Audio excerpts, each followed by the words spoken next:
Perlantikan politik di bawah Anwar lebih terkawal atau sekadar perbandingan?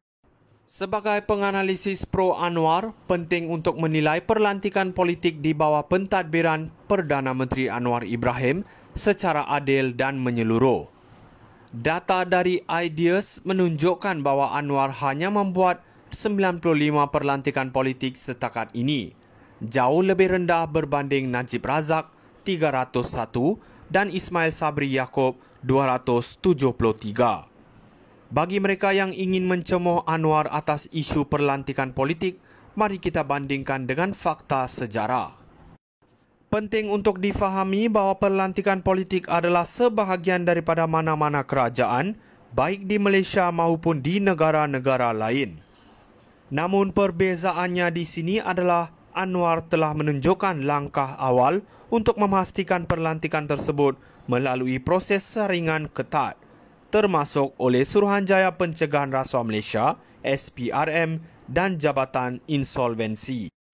Ini menandakan satu niat untuk memastikan perlantikan ini bersih dari unsur penyalahgunaan kuasa dan rasuah. Kritikan yang mengatakan bahawa perlantikan politik ini membawa kepada konflik kepentingan tidak boleh dinafikan sepenuhnya. Namun Anwar telah menunjukkan komitmen untuk menggubal undang-undang baru bagi mentadbir Badan Berkanun Persekutuan FSB dan syarikat berkaitan kerajaan GLC. Ini langkah ke arah reformasi yang sangat diperlukan untuk memastikan ketelusan dan accountability dalam urusan pentadbiran negara. Jika dibandingkan dengan pentadbiran-pentadbiran terdahulu, Anwar jelas mengambil pendekatan yang lebih terkawal dalam perlantikan politik. Pelantikan yang dibuat oleh Najib dan Ismail Sabri, kedua-duanya jauh melebihi apa yang dilakukan oleh Anwar. Jadi di manakah kritikan itu sepatutnya tertumpu? Adakah ini tentang jumlah atau proses perlantikan?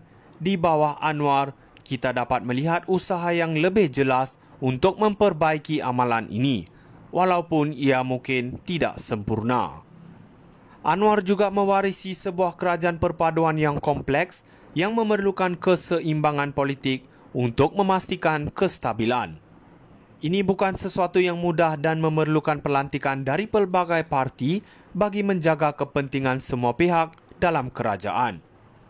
Pada akhirnya, langkah-langkah yang diambil oleh Anwar adalah satu usaha ke arah reformasi.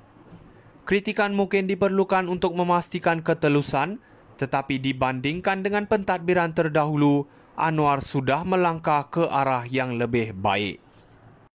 Perlantikan politik di bawah Anwar lebih terkawal atau sekadar perbandingan? Sebagai penganalisis pro Anwar, penting untuk menilai perlantikan politik di bawah pentadbiran Perdana Menteri Anwar Ibrahim secara adil dan menyeluruh. Data dari Ideas menunjukkan bahawa Anwar hanya membuat 95 perlantikan politik setakat ini, jauh lebih rendah berbanding Najib Razak 301 dan Ismail Sabri Yaakob 273. Bagi mereka yang ingin mencemoh Anwar atas isu perlantikan politik, mari kita bandingkan dengan fakta sejarah. Penting untuk difahami bahawa perlantikan politik adalah sebahagian daripada mana-mana kerajaan, baik di Malaysia maupun di negara-negara lain. Namun perbezaannya di sini adalah Anwar telah menunjukkan langkah awal untuk memastikan perlantikan tersebut melalui proses saringan ketat, termasuk oleh Suruhanjaya Pencegahan Rasuah Malaysia, SPRM dan Jabatan Insolvensi. Ini menandakan satu niat untuk memastikan perlantikan ini bersih dari unsur penyalahgunaan kuasa dan rasuah. Kritikan yang mengatakan bahawa perlantikan politik ini membawa kepada konflik kepentingan tidak boleh dinafikan sepenuhnya. Namun Anwar telah menunjukkan komitmen untuk menggubal undang-undang baru bagi mentadbir Badan Berkanun Persekutuan FSB dan syarikat berkaitan kerajaan GLC.